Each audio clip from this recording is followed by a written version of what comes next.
네, 다음으로 이제 오늘 마지막 주제죠. 파월의 매파적인 발언 어떻게 보아야 하나입니다. 아까 전에 사실 이제 역금융장세 말씀드리면서 연준의 긴축적인 모습 말씀드렸는데 여기에 다 녹아나 있습니다. 일단은 이제 제가 사실 이제 그 파월 의장이 상원 출석해가지고서 하는 거를 라이브로 보고 있었어요. 보고 있다가 제 귀를 약간 의심을 했었죠. 아니, 저런 얘기를 대놓고 해도 되나? 너무 안 돼? 싶었었습니다. 그래갖고서 깜짝 놀래가지고서 보통 이렇게 실시간으로 제가 커뮤니티에 글을 잘 안 남기는데 이때는 좀 예외적으로 남겼었죠. 2021년 11월 30일 제롬 파월의 의회 출석은 2013년도 5월 22일에 벤버냉 기의 의회 출석에 비견된다. 이날 무슨 일이 있었느냐? 테이퍼 텐트럼이 있었던 날입니다. 이날부터. 그래서 저는 요거를 개인적으로 2021년판 테이퍼 텐트럼이다. 혹은 중앙은행의 배신이다라고 표현하고 싶다라고 했었고, 두 줄로 요약을 했었죠. 이제 그 일시적이다라는 거, 팀 트랜지토리가 죽었다. 그 다음에 테이퍼링 속도 내자. 요걸로 이제 정리를 했습니다. 자, 그러면은 구체적으로는 뭐냐라고 하면은 파월 의장 화요일, 수요일 양일에 걸쳐서 상원에 출석을 했는데 매의 본색을 드러냈습니다. 테이퍼링 가속 시사, 그 다음 인플레 내년에 사그라들지 확신 못한다. 테이퍼링 가속 시사한 파월, 내년 물가 안정 확신 못해. 인플레이션 일시적 아니야. 발언 뒤집은 파월, 연임되자 매파 변신. 여기서 이제 제가 놀라웠던 점은 이거였어요. 뭐냐 하면은 이런 이제 테이퍼링 가속화하겠다 이런 얘기를 한두 번 약간 뭐 상원 의원이 질문을 공격적으로 해서 실수로 나온 게 아니고요. 이틀에 걸쳐서 수차례에 걸쳐서 했습니다. 수차례에 걸쳐서. 그래서 이 발언이 준비된 발언이었습니다라는 게 명확히 느껴졌다라는 것이고요. 그 다음에 두 번째로 놀라웠던 점은 이날 출석을 같이 했습니다. 파월하고 옐런 재무장관이 같이 했습니다.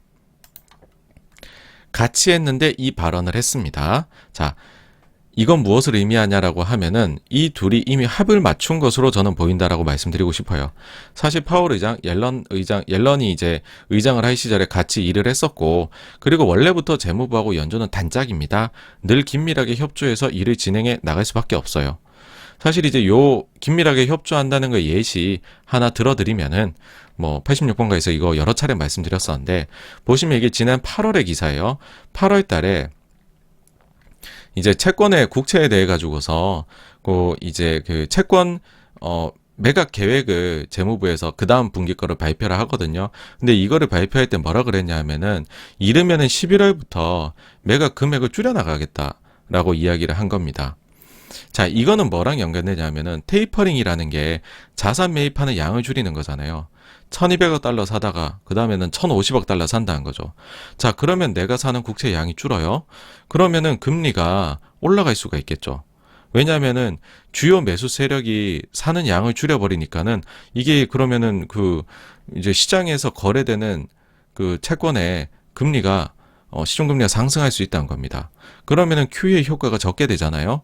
그러니까는 이거를 벌충해 주기 위해서 보통의 경우에는 재무부에서요, 채권을 매각하는 발행 계획을 좀 줄여버립니다. 이게 보통 같이 일어나거든요. 근데 이미 8월 달에 재무부에서 11월에 줄일 수 있다라고 얘기를 해버립니다.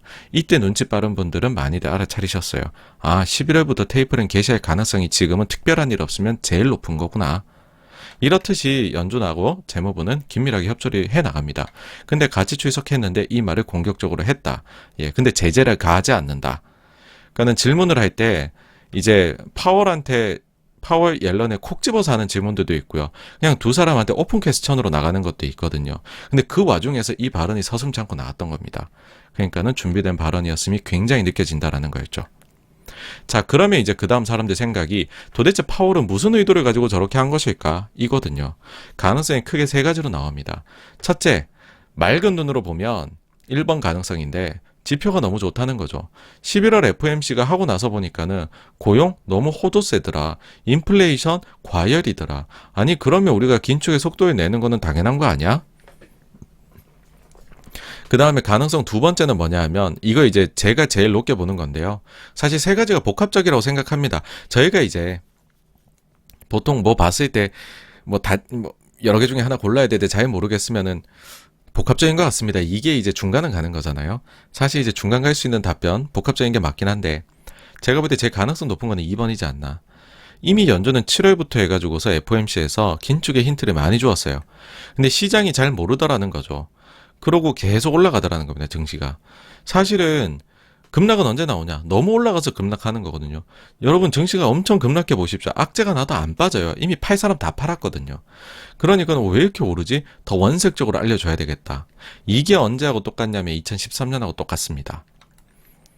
가능성 세 번째는 뭐냐면 이거는 흐린 눈입니다. 흐린 눈의 가정인데 뭐냐면 파월 의장이 본인이 재지명이 결정되기 전까지는 비둘기적으로 해서 증시 잘 유지해서 몸을 사렸다가 재지명이 확정되니까 이제 본인 임기 4년으로 길거든요. 4년 내에 인플레한테 끌려다니고 싶지 않으니까는 초장에 잡고 가자라는 생각을 했을 수도 있겠다라는 것입니다. 자, 그러면 일단 세 가지가 복합적이긴 한데요. 2번에 대해서 좀 더 말씀드릴게요. 힌트를 도대체 얼마나 많이 줬길래. 자, 이게 무슨 말이냐인데 여기에서 첫 번째로 일단은 본격적으로 이 연준이 줬던 힌트들, 사실 이게 86권가 저희 지금까지 보셨으면은 다 들으신 내용들이기는 해요. 약간 다른 내용이 있긴 한데 추가된 게. 근데 이제 그 새로 또 들으신 분들도 계실 테니까 한번 쭉 정리를 해보죠. 또 중요한 주제니까요. 일단은 파월에 대해서 우리가 좀 더 생각을 해봐야 됩니다. 기본적인 내용을. 파월 의장이 흑역사가 좀 있어요. 과거 경력이 예전에 좀 안 좋았던 것들이 있습니다. 뭐냐 하면 경제학 박사 학위가 없는 분이세요. 이분은 변호사 출신이시죠. 로스쿨 나오셨습니다. 연준 의장, 그래도 전 세계 경제 대통령 중에 하나인데 경제학 박사 학위는 있어야 되지 않나. 실제로 대부분 경제학 박사 학위 가지신 분들이 의장을 해요. 근데 제일 최근에 경제학 박사 없이 의장했던 사람은 무려 1978년까지 올라가야 됩니다. 윌리엄 밀러였고요. 이 이후 파월이 최초입니다. 그리고 참 이제 그 공교롭게도 밀러가 변호사, 이제 똑같죠. 이제 제롬 파월하고 였었고요. 이분이 최단명한 실패한 연준 의장으로 기록됩니다. 1년 5개월 만에 잘려요. 그래서 이때 지명될 때부터 불안에 가지던 사람들이 많았습니다. 파월 의장 경제학 박사도 아닌데 뭘 알아? 두 번째로 파월의 이제 과거, 그러니까 이제 그 연준에 합류한 이후의 경력인데 파월은요 QE3의 미온적이었어요. 이게 우리 이렇게 풀어도 돼? 좀 더 생각해봐도 되지 않아? 근데 QE3 푼 게 결국에는 자산시장이 굉장히 좋았죠. 그 다음에 2013년대 테이퍼링 진행을 할 때 파월은 6월에 하자라고 얘기를 했어요. 테이퍼 텐트럼이 5월 22일이고요. 이제 그 테이퍼 선언한 게 2013년 12월이거든요. 그러니까는 조기 테이퍼 시작하자고 했던 거죠. 굉장히 긴축적인 얘기를 했었다라는 겁니다. 이게 실제 이제 벤 버냉키 회고록이 나와요. 그래서 파월은 생각보다 좀 파악을 잘 못하는 경우들이 있고 매파적이더라라는 얘기를 합니다. 그리고 이제 또 하나가 뭐냐 하면 파월이 본인의 목소리를 너무 내다가 시장에 관철시키려고 하다가 크게 하락을 맞았었던 적도 있었다라는 겁니다. 이게 뭐냐 하면은 이게 2018년도 이제 파월 의장이 2018년도 2월 초에 연준 의장으로 정식으로 취임을 하게 되죠. 그 뒤에 증시 상황을 보게 되면 괜찮은 듯 보였었어요. 근데 9월 달에 FOMC가 딱 이게 완전히 그 변곡점을 만드는데 이 FOMC 성명서에서 완화적이라는 표현을 금융위기 이후 처음으로 삭제를 해버립니다. 파월 의장이. 상당히 놀라운 일이죠. 이 완화적이라는 표현이 이제 영어로 하면은 연준에서는 이거를 어코모더티브를 완화적이라는 걸로 이제 표현을 하거든요.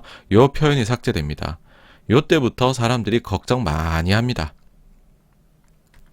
그리고 이거를 삭제했으니까 금리는 안 올리겠지라고 했는데 그래 12월 금리는 특히나 더 안 올리겠지라고 하는데 12월 FOMC에서 특히나 이때 트럼프도 반대 엄청 합니다. 금리 올리지 마. 내려야 돼. 우리 제로금리 가야 돼. 얘기를 하는데 파월 의장이 난 연준의 독립성을 지키겠습니다. 라고 하면서 끝끝내 12월에 금리를 올려버리죠. 증시가 초토화가 됩니다.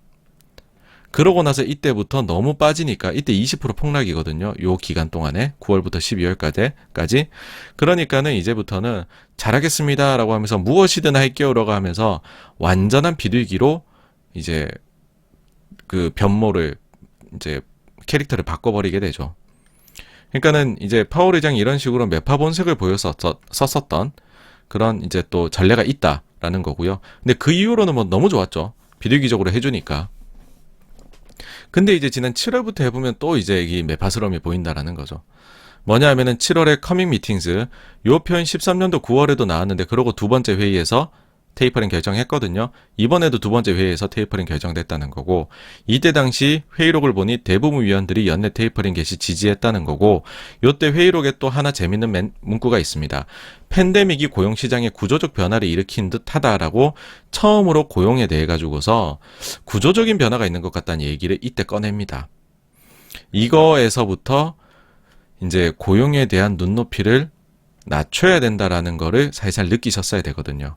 이 말은 동의어로 저희가 풀어서 보면 팬데믹 이전의 고용 수준을 회복하지 않아도 우리가 긴축을 시작할 수 있어요 얘들아 라는 얘기를 한 것이다 라고 저는 받아들였습니다. 9월 FOMC 이후에는 사실 이제 더블탑, 멜트업의 출현을 이제 더 확신하게 됐었거든요.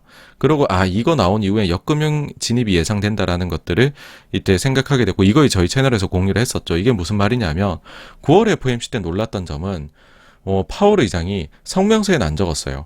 근데 인터뷰를 딱 할 때 모두 발언하는 거 있거든요. 그때 내년 중순에 테이퍼링 예상 종료 시점이라고, 테이퍼링 예상 종료 시점을 파월이 처음으로 언급해버립니다.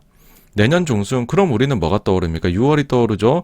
그러면 6월까지 끝내려면은 지금의 1200억 달러를 8개월에 걸쳐서 하겠네. 매달 150억 달러씩 줄여가지고서 라는 계산이 서죠. 2013년도에 테이퍼링이요. 850억 달러씩 매달 하던 거를 10개월에 걸쳐 했습니다. 매달 85억 달러가 줄어들었죠. 근데 요번에는 이거의 거의 2배 속도인 150억 달러씩 줄여나가는 겁니다.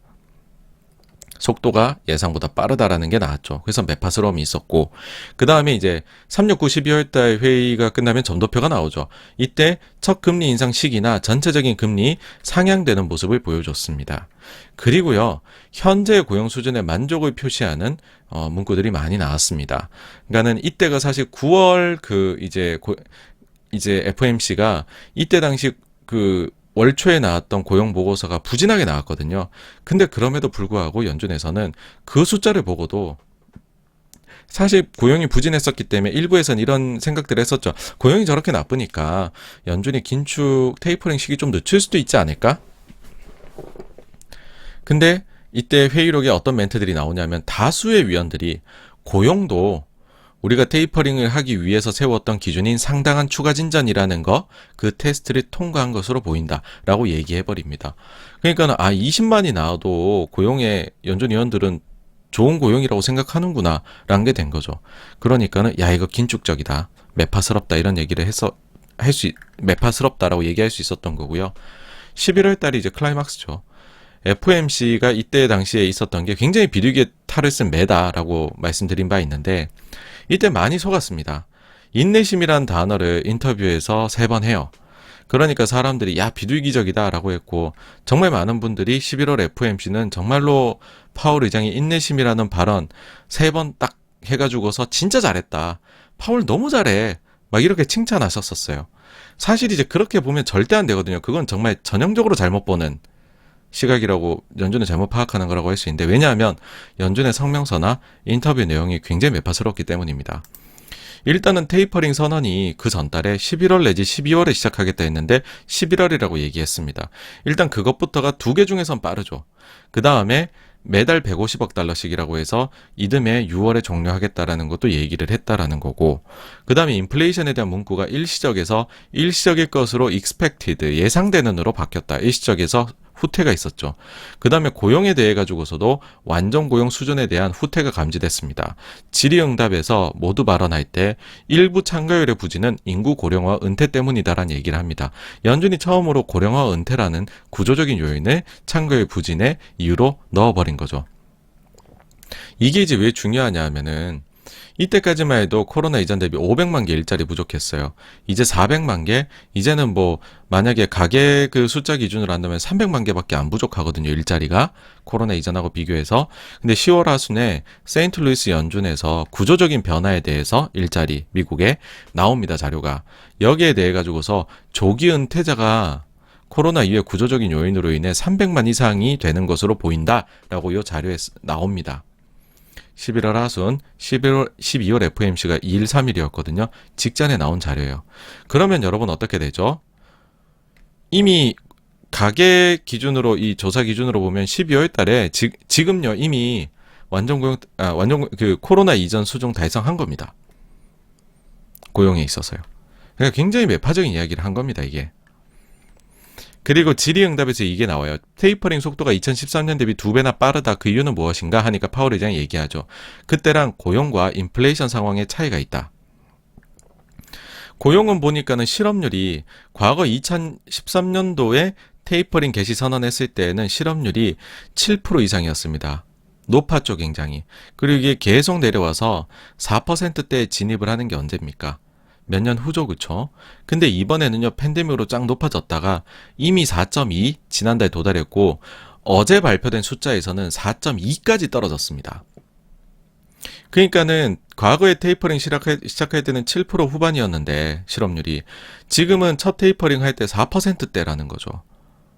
고용이 굉장히 개선된 상황에서 우리가 긴축에 나서기 시작했다라는 거고, 두 번째로 소비자 물가를 보면 2013년도 시작할 때 연준이 말하는 2% 이거 안 넘었어요. 테이퍼링 계속하고 있는데 계속 오히려 내려가요. 16년 금리 올리는데도 인플레가 이게 뭐 별로 특이할 게 없습니다.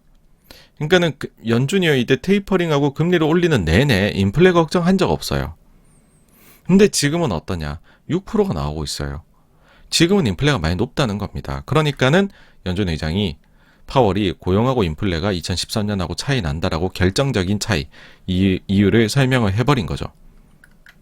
그러니까 사람들이 긴축의 시기가 굉장히 빨라지는 거 아니냐라는 생각을 할 수밖에 없게 되는 거죠. 근데 사실 이게 저는 그런 생각이 있는 게, 그 금융위기는 굉장히 오래된 숙변이 제거되는 과정이었기 때문에 이게 증시가 빠지고 회복하고 한데도 시간이 오래 걸렸어요. 그러니까는 이게 그 살로몬 브라더스의 라니에리가 모기지를 뚝뚝뚝뚝 나눠가지고서 다른 클래스들을 한 바가지 바스켓에 넣어가지고 거래하면은 신용도가 올라가요 라고 한 게 1980년부터 시작이었잖아요. 그때부터 글로벌 금융위기가 잉태가 되기 시작을 한 거니까 2007년에 그게 터지니까 얼마나 오랫동안 그게 누적된 문제였습니까, 그렇죠? 그러니까 증시가 고점에서 저점 찍는 데에도요 이때 1년 6개월이 걸려요. 근데 코로나는 그냥 정말 우리가 몰랐던 엄청난 그냥 사건 사고가 터진 거예요. 그러니까는 한 달 만에 내려와 버립니다. 고점에서 저점까지. 제로금리를 가는데도 이제 그러니까는 이제 그래서 이제 제로금리까지 그 다음에 빨리 내리고, 근데 이제 보시면 증시 저점에서 제로금리 가는 데까지 걸리는데도 시간 차이가 나죠. 코로나 때는 증시 저점 때 제로금리 가요. 근데 금융위기 때에는 저점 이제 요 시기가 요때는 이제 제로금리가 갔는데도 불구하고 증시가 더 떨어졌죠. 그래서 QE를 시작하고 뭐 이런 게 있는데, 어쨌든 이제 그래서 죄송합니다. 자, 말이 좀 꼬였는데, 제로금리가 된 이후에 최초로 테이퍼링에 대해서 언급하는 것, 요때까지 걸린 시간을 보면 금융위기 때는 4년 6개월이 걸렸는데 이번 코로나 때는 10개월밖에 걸리질 않습니다. 그러니까는 긴축도 빨리 가기 시작한다는 거죠. 빨리 좋아지기 시작하니까. 그러면은 양적 완화의 종료식이나 첫 금리 인상, 그 다음 재투자 중단 이런 것도 빠르게 과거 대비해서는 나타나지 않겠냐라는 얘기가 나올 수밖에 없다라는 거죠. 여기다가 이제 그 이후에 11월 FOMC 회의록이 나오니까 매일 본색이 더욱더 드러났다는 거죠. 테이퍼링의 속도에 대해서 이 속도 150억 달러씩 매달 줄여나가는 거에 대해서 몇몇 참가자들은 그거 느려, 더 빠르게 하자, 이걸 선호한다는 거고, 다양한 참가자들, 그러니까는 매파적이거나 비둘기적이거나 상관없이 이제 좌우 양쪽에서 모두 지지받는 의견이, 만약 인플레가 높게 계속된다면 테이퍼링의 속도를 높이고 금리도 올려야 된다라는 멘트가 회의록에 적혀 있었던 겁니다. 그러니까 매파적임이 여실히 드러났죠. 노동시장에 있어서도 노동 참가율의 진화 가능성을 가장 첫 번째 리스크로 꼽을 정도로 노동시장의 구조적인 변화에 대해 이야기를 합니다. 완전 고용에 대한 눈높이 낮아진다는 거죠. 시간이 빨라진다는 거고 긴축이 빨라진다는 거죠. 인플레이션의 이유 중에 하나로 완화적인 금융 환경을 꼽았습니다. 여러분, 이제 인플레이션의 이유로 다른 것도 꼽았어요. 뭐 제일 이제 주요하게 꼽은 거는 공급망 교란이죠. 근데 완화적인 금융 환경도 꼽았다. 완화적 금융 환경 누가 만듭니까? 연준이 스스로 만드는 거죠. 이게 인플레 이유 중에 하나일 수 있대요. 연준 회의록에서. 인플레를 해결해야 되잖아요. 어떻게 되겠습니까? 그렇죠? 그리고 이 파월이 지난주에도 한 말인데, 코로나 제약사는 경제 활동을 낮추고 가격은 높인 압박이다. 스태그플레이션이란 단어가 떠오르게 되니까, 그러니까 굉장히 매파적인 게 많았었습니다. 예. 네.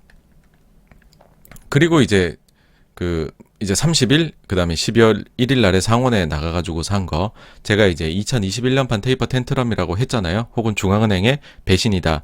얘기를 했는데, 이거를 이제 그때 그전하고 비교하면 어떻게 되느냐. 그전하고 비교를 하면, 이게 보시면은, 이게 조금 좀 흥미로운 부분이 있습니다.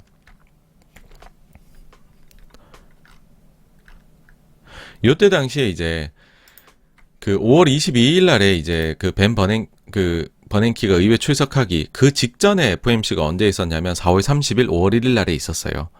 그때 당시에 성명서에 문구를 하나를 바꿉니다. 연준에서. 문구를 뭘로 바꾸느냐라고 하면은 향후 자산 매입 속도를 늘릴 수도 줄일 수도 있습니다. 라는 얘기를 넣어요. 그러면서 이게 또 역시나 행동하는 용기라는 회고록에 나와 있습니다. 이거 저희 또 지난 6월 달에 86번가에서 독서 모임 했던 책이죠. 아니시면 그 영상을 보셔도 내용이 정리되실 거예요. 근데 이때 당시 이제 회고록에 버냉키가 뭐라 적었냐면 향후 자산 매입 속도를 늘릴 수도 줄일 수도 있다라는 멘트를 넣은 이유가 테이퍼링에 대한 힌트를 주고 싶었다라고 해요. 자산 매입 속도를 줄일 수도 있다. 테이퍼링이잖아요. 근데 시장에서는 늘릴 수도 있대 방점을 찍어버린 거죠. 연준은 절대로 긴축을 안 할 거야. 자산 매입 QE3가 아니라 QE4를 하는 거 아니야? 라고 했던 거죠. 그래서 그 뒤에 계속 올라가 버립니다. 이 FOMC에서 긴축적인 모습을 연준은 내비치고 싶었는데 시장은 오해를 정반대로 해버리고 계속 올라가 버리는 거죠. 이에 대한 버냉키의 고민이 책에 나옵니다. 그러면서 시장은 더 직설적으로 노골적으로 알려져야지 알아먹는구나 라고 해서 날짜를 잡습니다. 오케이, 내가 5월 22일에 의회에 가네. 이날 내가 원색적으로 얘기해줄게. 이 녀석들이 왜 이렇게 못 알아들어? 하면서 우리는 다음 몇 차례 회의에서 매입 속도를 늦추겠다는 결정을 내릴 수도 있습니다. 매파적인 테이퍼링 이야기를 원색적으로 해버리죠. 심지어 이날 벤 버냉키 의회에 가면은 비둘기적 발언한다고 이날 오르고 있었어요. 1% 이상 오르고 있다가 1% 이상 하락으로 끝납니다. 그리고 이날 딱 맞춰서 22일 날 버냉키 의회 출석하고 나오는 길에 이제 4월 30일 5월 1일 날 했던 FOMC 회의록이 이날 공개가 오후에 됐거든요. 여기에 상당수 위원들이 이르면 as sooner as라고 썼거든요. 6월부터 테이퍼링 실행이 가능하다라고 말해버립니다. 아니 5월 22일 날 나와서 6월 회의에서 테이퍼링을 할 수도 있다라고 해버린 시장이 어떻게 되겠습니까? 이때 한 7, 8% 빠져요. 증시가. 그 다음에 미국이 그 정도 빠졌고요. 특히 테이퍼링에 이제 취약한 신흥국이나 이런 데들은 뭐 10에서 20% 빠진 데들이 수두룩하게 나왔었죠. 저는 이거하고 하여튼 비슷한 모양새라고 생각을 해요. 그러니까 제가 이렇게 길게 말씀드린 이유가 있어요. 7월부터 해서 9월달, 11월달, 11월 회의로 다 보면은 긴축적인 메시지를 전달하려고 했다. 연준에서는. 근데 시장에서는 그 뒤에 어땠습니까? 증시가 계속 올랐죠. 그러니까 파월도 그런 얘기 할 수 있는 거죠. 버냉키도 그때 고생했겠다. 이때 당시에 시장이 이거를 알아차리지 않고 오해해서 힘들어 했는데, 나도 이번에 시장이 이제 오해를 하는 것 같으니까는 원색적으로 표현하자. 테이퍼링 가속 시사, 인플레 일시적 단어 포기. 이렇게 이야기가 나왔다. 예. 그래서 이런 연유로 나온 것이 아닐까라고 저는 개인적으로 생각합니다. 그걸 얘기한 자리도 이제 의회 가서 했다는 것도 동일하고요. 그래서 아까 말씀드렸던 가능성 2번, 그거에 대해서 저는 이제 제일 높게 이제 가중치를 두는 부분이고요. 어쨌든 이제 그러면서 여기에서 이제 사람들이 힌트를 얻을 수 있는 부분은 아마 이제 당장 12월 회의부터 테이퍼링 속도가 2배 올라갈 수 있겠다는 얘기를 합니다. 그래서 150억 달러가 아니라 300억 달러로 올리는 거죠. 그렇게 돼버리면 3월 중순에 여러분 테이퍼링 종료돼요. 그러니까 QE가 끝나는 겁니다. 그렇게 되면 3월에 딱 끝나고 이틀 뒤엔가에 FOMC 있거든요. 내년 3월 달에요. 이때 첫 금리 인상이 가능해집니다. 이게 지금 배팅들이 늘어나고 있죠. 지금 내년 3월에 금리 인상할 수도 있다. 그 다음에 인플레에 대한 강력한 조치가 있을 수도 있음을 지금 뜻하는 발언들이었습니다. 이것들이 4년의 추가 임기가 확보됐죠. 내내 끌려다니기보다 초기에 잡고 가는 게 나을 수 있습니다. 인플레는 특히나 심리가 크게 작용하죠. 그러니까 광범위한 확산이 나타나기 전에 조기에 진화를 해보자 라는 생각을 할 수 있는 건데, 근데 이게 과연 계획대로 될 수 있을까라고 하면 소위 말해 소비자 물가에서 이례적인 요인을 주는 요소들이 있었어요. 4, 5, 6월달 요인에. 대표적인 게 이제 중고차 지수거든요. 그리고 중고차 지수가 조금 빨리 나오는 게 맨하임 인덱스가 좀 더 빨리 나옵니다. 근데 CPI의 중고차 지수하고 맨하임 인덱스하고 2개월 시차가 있다라고들 흔히들 저희가 얘기들을 하게 되는데, 사실요, 이 중고차가 차지하는 비중이 굉장히 낮아요, CPI에서. 근데 이거 하나 가지고서요, 인플레이션 4, 5, 6월달 미국의 거에 3분의 1을 혼자서 설명을 했었어요. 혼자서 설명을 했었는데, 이때 보시면은 이제 4, 5, 6월 달에 맨하임 인덱스 그 전에 높게 나왔던 것들이 영향을 줘서 중고차 가격이 전월 대비 10%, 7.3%, 10.5% 올라갔었습니다. 근데 그 뒤에 이게 중고차 가격이 보시면 이렇게 살짝 내려오죠. 이게 언제 반영되느냐? 7, 8, 9월 달. 아까 8, 9, 10월 달에 이게 반영이 됩니다. 그래가지고서 중고차 지수가 8월 달에 이제 마이너스 1.5%, 9월에 마이너스 0.7, 10월에 플러스 2.5로 안정적으로 유지가 돼요. 근데 여기 보시면 재차 상승하고 있죠. 요 재차 상승하는 게 언제부터 나타나느냐라고 하면은 9월부터 나타났어요. 그러면은 2개월 시차 11월부터 나타날 수 있겠죠. 11, 12, 1월. 이때 맨하임 인덱스가 전월 대비 어떻게 올랐냐면 5.3%, 9.3%, 5%가 올라갑니다. 그렇게 돼버리면 우리가 지금부터 내년 1월 달까지는 이제는 구조적 요인에 플러스 에너지니 머니 플러스 지가 이제 헬스케어 플러스 잠잠해졌던 일회성 요인들까지도 확 되살아나는 거를 볼 수 있다는 거죠. 그래서 1월 지표가 나오는 내년 2월 달까지는 아마도 제가 볼 때는 물가는 높게 나올 것이다라는 생각을 합니다. 그러면은 과연 이제 연준에서도 내년 2월까지 계속 일시적인 것으로 이렇게 좀 그래도 내년 하반기엔 내려오겠죠. 이 말을 앵무새처럼 과연 반복하면서 아무 조치를 안 취하면서 갈 수 있을까? 그러기에는 꽤나 부담이스러울 거다. 즉 시장의 강력한 도전에 직면할 수도 있겠다라는 생각이 든다는 것입니다. 사실 이제 이런 얘기 들으면 그런 말씀들 많이 하세요. 아니 테이퍼링이라는 거 해도 어쨌든 돈 푸는 걸 줄이는 거지 돈은 풀고 있잖아. 그 다음에 과거에 금리 인상기 보면은 그때 주식 계속 올라갔던데? 금리 인상 아무것도 아니야. 얘기들을 하세요. 실제로 맞아요. 자료를 1980년 이후 걸로 뚝 가지고 오시면 그렇게 진행돼 왔습니다. 그리고 이거를 우리는 흔히 비하인드 더 커브라고 얘기를 해요. 경제가 좋아지는 것보다 금리의 인상 속도를 늦게 가져가서 경기를 완화적으로 만들어주는 거죠. 그러니까는 금리를 1% 올렸는데 경제 성장은 2%가 된다 그러면 완화적인 거죠. 상대적으로요. 금리를 1% 내린다 해도 경제가 2%가 마이너스가 되면 이거는 긴축적인 거죠. 근데 차이가 있습니다. 81년부터 해서 인플레, 금리는 사실상 원사이드하게 내려오기만 했었어요. 그러니까 인플레에 대해 별로 걱정 없이 연준이 금리 정책을 쓸 수 있었던 시기가 81년부터 지금까지였습니다. 근데 지금부터는 인플레가 있어요. 그런 상황에서 비하인드 더 커브를 과연 잘할 수 있을까? 인플레이션 파이터가 돼야 되지는 않을까라는 생각이 들 수 있다는 거죠. 그래서 이게 혹시나 이런 레짐 체인지가 있는 것이다 라고 해버리게 되면 조심해야 된다는 거죠.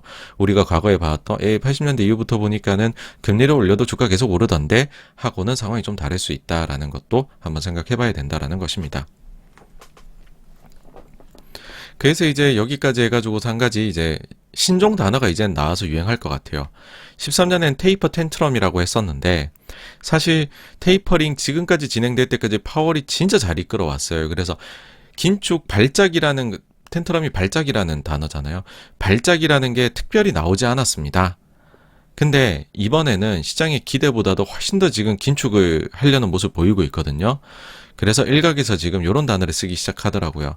혹시 2021년 2년에는 스탁 텐트럼이 나오는 거 아니냐, 증시 발작이 나오는 거 아니냐, 이런 단어를 쓰기를 시작을 했습니다. 사실 이때에는 채권 시장의 발작이 심했지 증시 발작은 심하진 않았거든요. 근데 이런 단어까지 사람들이 신조어 만들기 좋아해요. 네. 게 있다는 거고 13년엔 사실은 진짜 그래서요. 테이퍼 텐트는 딱 있어서 미국은 7% 하락하고는 계속 올라갔어요. 네. 근데 아시아 시장 이런 데는 나빴죠. 그리고 채권 시장이 완전 난리 아비규환이었죠. 근데 이제 요번에는 채권 발작은 잘 넘어왔는데 증권 발작은 혹시나 점점점이라는 거고요. 예, 그렇습니다. 그래서 이제 요번에 보시면 계속 제가 이제 인플레가 높고 실업률이 낮다는 얘기를, 그러니까 그때랑 상황이 다르다는 얘기를 드리는데, 그러니까는 금융위기 이후에 긴축 사이클 연준이 펼쳤던 당시에는 14년 내내 이제 테이퍼링 하고 15년 말에 금리 한번 올리고 16년 말에 또 한번 올리고 17년에 3번, 18년에 4번, 토탈 9번. 뒤로 갈수록 금리 인상 속도가 빨라졌습니다. 초반에 느리게 이후에 가속도. 근데 이번에는 인플레가 있다는 거죠. 고용은 좋고. 그럼 초장의 분위기를 긴축적으로 팍 잡지 않을까. 정반대가 나오지 않을까. 대깔꼬마니. 진짜 그냥 대깔꼬마니 말씀드리면 22년에 4번, 23년에 3번, 24년에 한 번, 25년에 한 번? 그런 식으로도 얘기가 나오기 시작한다는 거죠. 근데 지금 이렇게 해버리면 2.25에서 2.5%까지 금리 인상이었거든요. 근데 최근에 보시면은 뭐 더들리라든지 여러 다른 사람들이 하는 얘기 보면 적어도 3% 아니면 4%까지는 올려야 된다는 얘기까지 나오고 있습니다. 그래서 꽤나 하여튼 금리에 대해 계속 긴축적인 얘기는 나올 것입니다. 네. 그리고 이제 이렇게 해서 사실 미국 증시를 보면은 과거에 이 두 번째 탑이 더 높은 더블탑의 모습이 사실은 보이거든요, 지금. 이게 가능성이 여기도 보면 이렇잖아요. 그래서 지금 이제 사실 미국의 지금 주가 흐름 자체로 봤었을 때에는 두 번째 탑이 최근에 형성이 됐고 그 탑이 첫 번째보다 높았고 그 뒤에 지금 뭔가 긴축적 얘기가 많이 나오고 있다라는 식으로 지금 되어가는 게 보이는, 사실 차트상으로 봐서는 그런 모습이 좀 감지가 되고, 사실 한국의 경우에는 한국은 미국을 그대로 따라가는 경우도 있지만 그렇지 않은 경우도 있습니다. 2007년은 그대로 따라갔죠.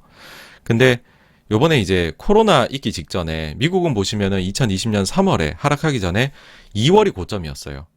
근데 한국 증시는 코로나 하락하기 전에 고점이 언제였냐? 무려 2018년 1월이 고점이었습니다. 그러니까는 한국은 이런 식으로 비슷할 때도 있고 차이 날 때도 있다. 이번에 보시면은 만약에 이렇게 해서 만약 지지부진해서 증시가 빠진다라고 하면 한국은 더블탑이 5월, 6월에 나오고 연초에 한번 탑 쌓고 5, 6월에 두 번째 탑 쌓고 그 다음에 이 5, 6월의 탑을 넘어서 만들지를 못하고 오르륵 하는 거거든요. 그러면은 이제 미국과 절반은 비슷하고 절반은 다른, 뭐 그런 하여튼 사례로 또 역시나 기록될 수 있는 것이다. 그런 거고요. 그 다음에 이제 다른 자산에 대한 그런 얘기들도 많이 하시는데 특히나 오늘 암호화폐 시장이 굉장히 나쁘죠. 그래서 여기에 대해 가지고서도 저도 이제 주변에 지인분들 중에서도 코인 얘기들 많이 하시던데, 그러면서 이제 야 이거 코인도 더블탑 아니냐 그런 말씀들을 많이들 지금 하고 계세요. 그래서 일단은 지금 코인에 대해서 차트를 한번 보여드리게 되면은 지금 이제 이렇게 나오고 있죠. 이게 데일리 차트로 해가지고 51선 요거를 끊어가지고 보면은 사실 이게 코인 시장이 51선을 하향 이탈하게 되면 추세가 좀 하향이 있고 상향 돌파하게 되면 또 상향 추세가 또 좀 잡히는 경향이 있습니다. 근데 이게 사실 최근에 이미 이제 11월 중순에 하향 이탈을 51선을 했고, 왜 그런지 모르겠지만 서양 쪽에서는 상당히 51선을 중요하게 보더라고요. 그러고 나서 지금 하향 이탈이 확 크게 지금 하고 있는 상황이긴 합니다. 요거를 이제 좀 더 길게 해가지고서 보게 되면 저희가 요게 이제 2년치로 보게 되면은 이제 위클리 주봉 차트가 되겠죠. 그렇게 되면은 이제 요게 이게 51선이 아니라 요 보라색이 50주선이 될 겁니다. 그래 놓고 보시면은 사실 코인 시장이 한번 이제 50주선을 크게 강하게 돌파한 이후부터는 이게 깨진 적이 없거든요. 지금도 하락을 했지만 이걸 터치하고 어쨌든 장기 시세는 살아는 있습니다, 지금. 이게 하향 이탈하게 되면 일이 커지게 되겠죠. 근데 많이들 보시는 거는 여기에 한 번에 탑, 그리고 여기에 두 번째 탑이 미국 증시 마냥 조금 더 올라왔고 그 뒤에 하락이 있다. 이야, 그럼 더블탑하고 큰 하락 나오는 거 아니냐? 뭐 이런 얘기 하는데, 사실 뭐 코인은 저는 뭐 가격이 어떻게 막 그렇게 움직이는지 잘 모르겠어요. 그래서 어떤 식으로 이 뒤에도 흘러갈지에 대해서는 솔직히 그거는 신의 영역인 것 같고요. 사실 이제 보시면은 이 주봉 기준으로 역시나 보시면은 이게 50주선을 한번 확 상향 돌파해버리면은 그다음 강력한 시세가 오고, 반대로 이걸 하향해버리면 또 지지부진이 생각보다 가격 하락이 크고 오래 갑니다. 예. 그래서 요것도 50 기준으로 해서 한번 보시는 거 어떠실까라는 생각이 들고, 그거랑 더불어서 최근에 이제 좀 주목받는 게 빅스죠. 빅스 보시면 최근에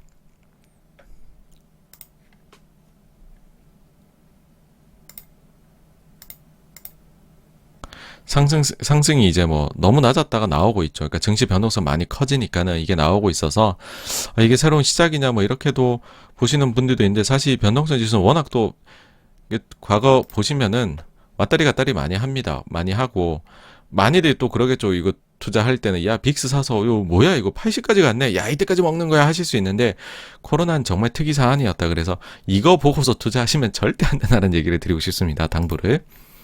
그래도 어쨌든 변동성도 지금 뭔가 깨어나기 시작했다라는 거고, 그 다음에 코인에 대해서 제가 이제 그래도 나름의 기준을 삼고 있는 거는 있습니다. 뭐냐면 암호화폐라는 게 왜 출현했을까라는데 여러 가지 동인이 있겠지만, 그 중에 하나는 금융위기 이후로 너무 무분별하게 정부들, 중앙은행들이 돈을 푸니까 이에 대한 반감이 생겨난 거죠. 그래서 중앙은행은 무분별하게 풀이지만 우리는 개수가 한도가 정해져 있어. 우린 제한적으로 해서 우리는 이렇게 무분별하게 하지 않고 아주 건전하게 이거를 가치를 유지시키기 위해 노력할 거야. 그러면 이런 앞으로 쓰레기가 될 화폐 같은 데 투자하지 말고 암호화폐 투자를 해라 라고 이야기를 할 수 있는 거죠. 실제로도 돈을 엄청 풀었어요. 중앙은행, 그 다음에 정부에서. 코로나 이후에도 보셨잖아요. 엄청나게 풀었잖아요. 근데 그러면은 암호화폐 가격이라는 거는 이걸 풀고 있는 동안에는 좋을 수 있는 거죠, 계속. 근데 만약에 망나니인 줄 알았던 중앙은행이 정신 차리고 돌아와서 긴축에 나서기 시작한다면 저는 이제부터 건전해지겠습니다 라고 하면은 이 출현하게 된 동인 중 하나가 깨지게 되는 거죠. 그러면은 가격에서의 변동이 또 안 좋은 쪽으로 있을 수 있는 것 아니냐, 라고 생각을 하거든요. 그래서 이제 사실 이거 연초에도 그 다음 중순에도 한 번씩 보여드렸던 겁니다. 그 이후에 지금 최근 거가 자료가 업데이트를 안 하고 제가 지금 요거를 한 건데, 근데 어쨌든 뭐 그 뒤에 흐름도 똑같거든요. 보시면 전 세계 주요 중앙은행들, 미국, 유럽, 그 다음에 일본 중앙은행들의 자산의 합산, 그 추이하고 비트코인 가격의 추이 해보면은 이게 코릴레이션이 엄청나게 높게 나옵니다. 실제로 이게 늘려가는 동안에 이제 그 코인 가격 좋고, 그 다음에 이때가 이제 연준이 뭐 테이퍼링도 다 종료하고는 이젠 재투자도 종료했을 때거든요. 실제로 연준이 자산을 줄여나가기 시작할 때입니다. 그래 버리니까는 코인 시장도 박스권에 이때 갇혀버리게 되었었던 특징이 나타나죠. 그쵸? 그러고 나서 다시 이제 코로나 터지니까는 돈 쫙 늘립니다. 그러니까는 처음에는 상승해도 되나 하다가 나중에 야 이거 돈 세상이네 하면서 쫙 이제 코인도 올라가는 거죠. 지금도 사실 자산은 올라가고 있죠. 그러니까 코인 가격도 올라갔던 거고요. 그러면 이제 그게 궁금하시죠? 테이퍼링 할 때 어땠는지. 2013년도 12월 달에 처음으로 미국이 테이퍼링 선언하고 어땠는지 궁금하시죠? 그쵸? 당연히. 그게 1번으로 궁금하시게 될 거예요. 2013년도 12월 회의 때 FOMC에서 테이퍼링 개시 선언하죠. 그리고 비트코인 가격 추이입니다. 테이퍼링이 종료되고 금리 인상 첫 번째 할 때까지의 비트코인 가격의 추이입니다. 네. 더 이상 말씀을 드리지 않겠습니다. 네. 그래서 일단은 뭐 여러모로 하여튼 중요한 포인트에 왔고, 그 다음에 연준의 매파적인 발언들은 우리가 좀 확인을 하면서 가야 된다. 12월에 FOMC에서는 아마도 테이퍼링의 가속화가 감지가 된다. 여기까지 말씀을 드릴 수가 있을 것 같습니다. 그래서 여기까지가요. 오늘 준비한 내용의 전부이고요. 다음으로 넘어가겠습니다. 다음으로는 이제 커뮤니티에 공지를 했던 건데, 다음 독서 모임 책입니다. 소유와 경영이라는 책이고요. 부제로 가족 경영 대기업의 지배구조이고, 이제 서울대학교 이제 법학의 김하진 교수님께서 쓰신 책입니다. 굉장히 책이 좋습니다. 근데 요 책이 이제 제가 많이 고민했던 이유는 절판이 되어서 고민했었고, 그래도 이제 찾아보니까는 중고로 많이 돌아다녀서, 그래서 구하실 수 있겠다 이렇게 했던 건데, 이제 그 장도영 님께서 그 커뮤니티에 이렇게 감사하게도 그 댓글을 남겨주셔서 너무 도움이 되는, 새 책 구매는 아예 불가능한가 찾아보던 와중에 출판사 직접 판매분 요거를 이제 이제 경로를 알아내셔서, 그래서 요 URL을 공유를 하셨거든요. 그래서 제 커뮤니티 들어가셔서 제가 요거 첫 번째 댓글로 고정을 해놨습니다. 요 URL에서 더벨 홈페이지 쪽에 들어가시면은 책을 구매를, 새 책을 하실 수가 있습니다. 그래서 새 책 보시고 싶으신 분들은 요렇게 보셔도 요렇게 해서 사 보셔도 괜찮을 것 같다라고 생각을 하고요. 어쨌든 요거 일시는 이제 내년으로 넘어갑니다. 이제 이 내용이 좀 그래도 두껍기 때문에 내년 1월 8일 토요일 날 라이브 때 독서 모임 다음번 소유와 경영으로 할 예정입니다. 그래서 관심 있으신 분들 많이 보셨으면 좋겠습니다. 네, 그리고 엔터에 대해서는 사실 뭐 크게 말씀드릴 게 이번 주에는 없었던 한 주이기는 합니다. 그래서 따로 꼭지를 떼진 않았고, 그냥 말씀드리면은 일단은 BTS 미국 공연 되게 잘 됐죠. 엄청나게 잘 됐고, 그 다음에 이제 그 일본에서 입국 금지가 사실 우리나라 가수들 내년 공연에 어떤 영향을 미칠지 모르겠어요. 그래서 오미크론이 일본에서 별로 안 퍼지기를 좀 바라야 되겠죠. 예, 그게 있는 거고, 그 다음에 좋았던 뉴스라고 하면은 중국에서 그 영화 우리나라 오문희 이거 전국으로 개봉하는 거 허가가 났죠. 이게 한국 영화 개봉된 게 이제 6년 만이라고 해요.